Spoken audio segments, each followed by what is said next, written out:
listened to a motivational podcast almost every single morning because I realized that it was the story I was telling myself was a problem. What type of steps did you take to go from really kind of just down in the dumps to back where you're thinking more clear and you actually have a direction or a goal? I wanted to target people who wanted something deeper than that or wanted something else. So I started attracting people who wanted to develop a better relationship with food. So maybe people who struggled with, binge and restrict cycles. Now, one last question about your training. I did notice that you had a health administration degree. Is that correct?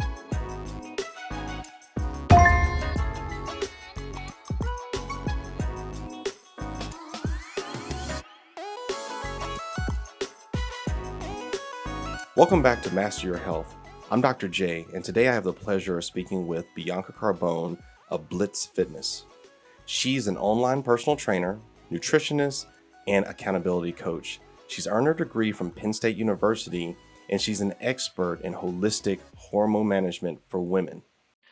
So I'm here with Bianca Carbone. She's a personal trainer, influencer, and an all-around gym expert, fitness expert.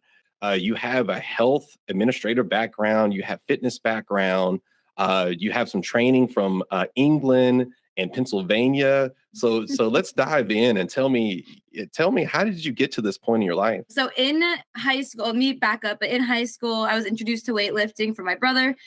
He was really big on football. So I was in the gym starting to lift weights at 15, and there was no other girls. It was just me and my brother. And that was cool.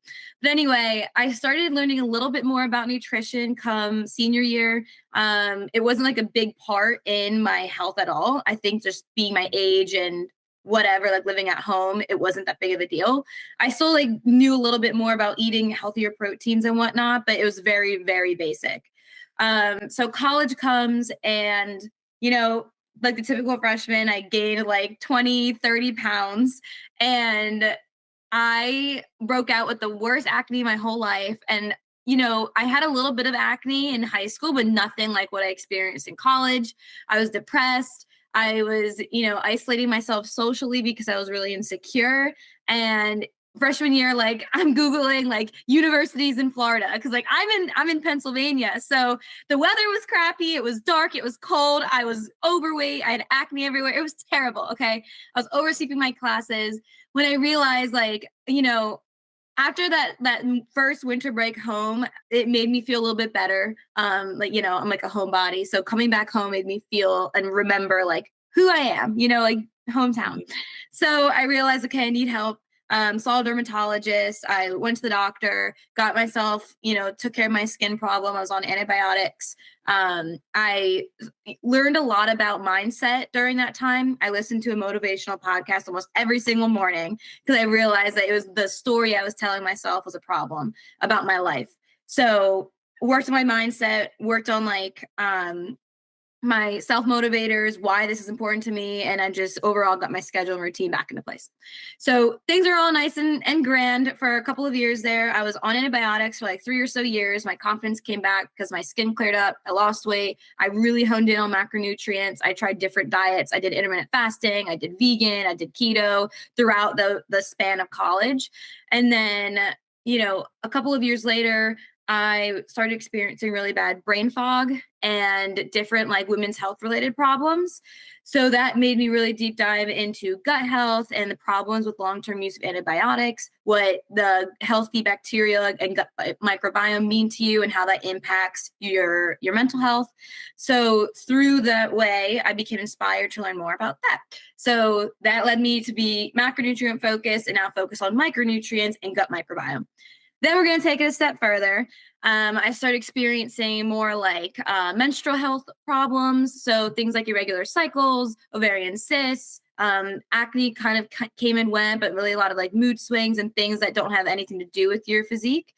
And that's when I learned more about hormonal health and how that impacts nutrition and fitness and vice versa. So, it's been about a year and a half of that journey, and I'm implementing that with my business now.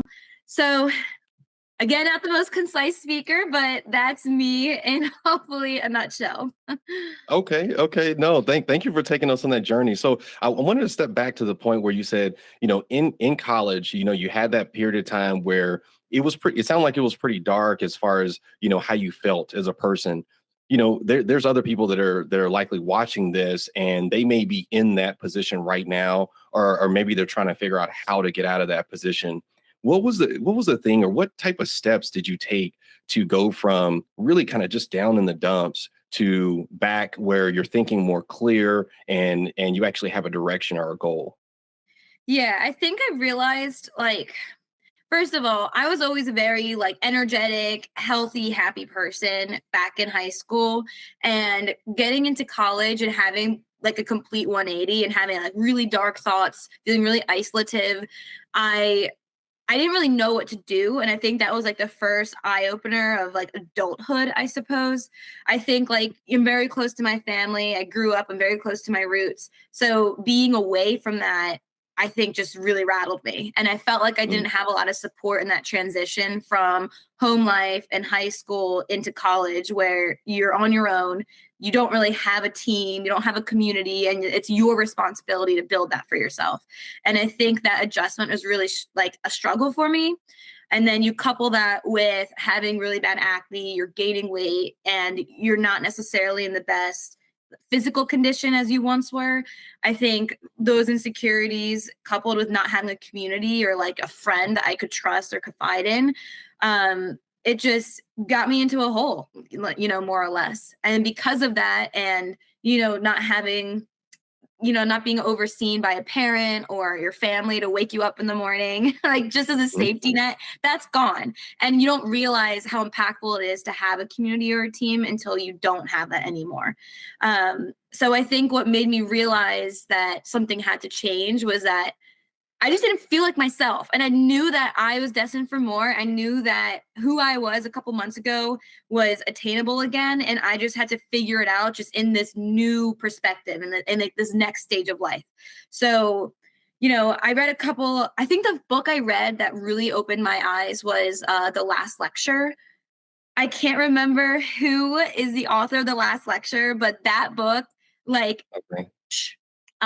opened my eyes. So anyway, I read that. I read other types of self-help books like The Art of Not Giving a Fuck or something. I don't want Hmm. to curse, Oh but yeah, that book, yeah, I think that's a Mark good book. Mason is the author. I read The Atomic Habits. I read How to Make Your Bed. I got really into like self-discipline and mindset and things like that. And Mel Robbins, her podcast and TED Talks really helped me, and so on and so forth. So I just set a goal to spend at least like 20 to 30 minutes every single day, whether it's walking to class or eating my dinner. I needed to get my mindset into a better position than it used to be and change the narrative I was saying to myself. So that was really the big Mm. step that I took that changed a lot of things for me. Jumping forward to what you do on a day-to-day basis now with your clients, I'm figuring some of them are basically in that space when they come to you, or they're trying to figure out how to get out of that space. So first, tell me, what is it that you talked about focus on the macros and the micronutrients, but is that the same direction that you take your clients, and what type of services do you offer your clients? Yeah, so nutrition is definitely a component of health. How I look at it is everything is interconnected. So you have your physical health, your physique, the way you look. That's going to be more like exercise related, muscle building, whatnot. Then you have your tiding in with that, you have your nutrition, you have your macronutrients, your proteins, fats, carbs. How can that support your training so that your body can look the way you want it? Then we have how you feel, and that's your internal health. Then we look at your micronutrients, your vitamins, your minerals, your hormones, and how can we support that with our nutrition and different supplementation. And then on the other token of that, we also just have your mental and emotional health. How do you feel on the inside, irrespective of your diet, irrespective of your training? Like, do you feel confident? Do you feel secure? Do you have a community around you to support your goals and your future endeavors? So with them, it's really individualized. If I have a client who comes to me or a prospect and they rattle off all these different problems, I try to narrow down like the most pressing issue. So like everything is connected to everything. So I'm not going to give you a nutrition program if you're not going to implement it because you don't have XYZ habit in place to actually do that. Like, health and fitness information for nutrition, macros, exercise, it's widely available. And I think the reason why people struggle to actually implement the information available to them, it comes down to your roots, your habits, your lifestyle, your triggers, whether you're confident or secure within yourself. Like there's a lot of internal things you have to work on first / in tandem with your health and fitness goals. Makes sense. Makes sense. So what is your typical client right now? So who do you commonly see?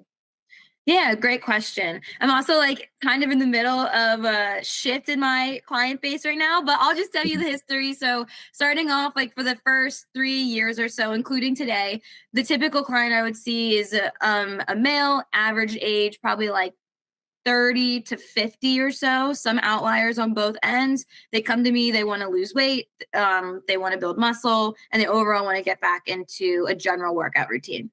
So that was like the general avatar for the first year or two. Then within that third year, things started to shift a little bit. And couple that with what I started posting more about my journey and my hormone experience / background. I wanted to target people who wanted something deeper than that or wanted something else. So I started attracting people who wanted to develop a better relationship with food. So maybe people who struggled with, binge and restrict cycles, people who maybe have different types of anxiety problems or emotional problems where they want help behaviorally, people who might have, like I have a client who has a PKU and he's been my client for like 3 years at this point, and he's really struggled to implement the general mainstream advice into his diet because he can't have a high protein diet. So I basically worked with him to get his figure the way he wanted it to. And we worked through those barriers. So now my main shift is, yes, I'm going to keep training these people. I love them. They help me get to where I am, but I'm trying to really help women ages between like 25 to 40 or so, get into a regular menstrual cycle, support their PMS, help them lose weight without having to restrict food or calories, improve their mood and whatnot. All right. Thank you for taking us through that, your technique to make sure your clients can actually improve their performance and optimize their health and training. Now, one last question about your training. I did notice that you had a health administration degree. Is that correct? Yeah. Mm-hmm. So do you use that at all to did your experiences getting that? Do you use that on a daily basis? Or is that basically knowledge that help you get there? Like, how do you use that? Yeah, great question. My college career was very like, as most people are, it's very like, should I be doing this? Should I be doing that? But so I started off doing biochemistry and I did that for 2 years. And then halfway through, I decided to shift into a health policy degree. So I have a health policy administration degree, which is in the College of Science with a focus in biochemistry. So I still took nutritions, bios, chems, microbiomes, all of the fun, sciencey, nerdy things that I love. But then I also have a background in public health, different health policies and how that influences the community, how health insurance works, and just more of like the business side of healthcare. So I would say that has helped me today, especially because I recently was working with a client who, like, okay, how do I say this? So like she had a problem with like a hormone problem. She had a surgery done on her ovaries, and then she was consistently prescribed oxycodone. And because of that, she got hooked on it for about 7 years or so. And what we were working for together was, how can we put you on a lesser drug or prescription so that you can eventually taper off and, not be reliant on this medication. Disclaimer, I'm not an MD and she knows that. So I always put the disclaimers out there, but if they're looking for a more holistic way, that's something I can help with. So anyway, with my background, I was able to educate her about how healthcare actually works and what types of questions she should be speaking with her doctor about, what types of avenues she can take, because people who don't necessarily have that type of I'll call it like medical literacy or just health insurance literacy. Like people don't know certain terminologies. And I think that my background has been helpful for people to collaborate with their doctors versus me. So last two questions. These are a little bit more fun. All right. You're stuck on an island. You have only a couple options to ask for fitness equipment. You have three things that you can ask for. Which three fitness tools or equipment or setups would you ask for? Easy. Dumbbells, cables, and a pull-up bar. Awesome. Last question here. If you could choose anybody in the world to work out with, dead or alive, who would you work out with? Who would you have one fitness session? Say it again. David Goggins. All right. Why is that? He's crazy. I love him. Like I've been a fan for so long. I read his book. Like his mind is incredible. So I just want to know, like, with him training me or working out with me, how much further could I actually push myself with him like yelling in my ear? I don't know. I just think it'd be cool to work out with David Goggins. Awesome. Well, thank you, Bianca, for the time. Thank you for joining us. Thank you for, giving us this knowledge. I've learned some things today. Just thank you for coming on and talking to us about health and fitness as we all try to push this world to a healthier place.